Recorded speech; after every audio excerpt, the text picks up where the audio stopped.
ஆண்டவராகிய இயேசு கிறிஸ்துவின் நாமத்தினாலே உங்களுக்கு அன்பின் வாழ்த்துக்கள்.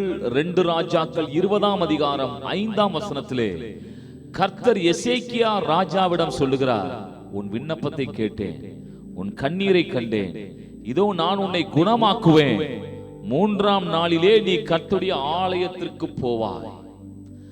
மரண படுக்கையில் எசேக்கியா ராஜா ஜெபிக்கிறார். அப்படி ஜெபிக்கிறவனுக்கு தேவன் பதில் கொடுக்கிறார். இன்றைக்கும் அருமையானவர்களே, ஜெபிக்கிறவனுக்கு தான் தேவன் பதில் கொடுப்பார். அதுவும் பாருங்கள், எசேக்கியா ராஜா கண்ணீரோடு ஜெபிக்கிறார். கண்ணீரோடு உள்ளம் உடைந்து ஜெபிக்கும் ஜெபத்திற்கு நான் சொல்லுகிறேன், உடனடியாக தேவன் பதில் தருவார்.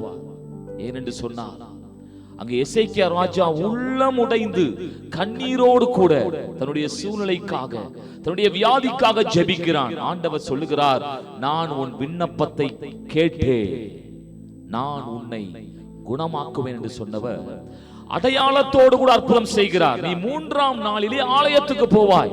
இன்றைக்கும் என்னை கேட்கிற அருமையான சகோதர சகோதரிகளே, நீங்களும் உண்மையாய் தேவ சமூகத்திலே உள்ளம் உடைத்து கண்ணீரோடு உங்கள் சூழ்நிலைகளை நீங்கள் தேவ சமூகத்திலே ஜெபத்திலே விண்ணப்பமாய் ஏறெடுப்பீர்களானா ஆண்டவர் அடையாளத்தோடு கூட அற்புதங்களை செய்வார். கர்த்தர் அந்த வார்த்தையின்படியே உங்களை ஆசீர்வதிப்பாராக. ஆமென்.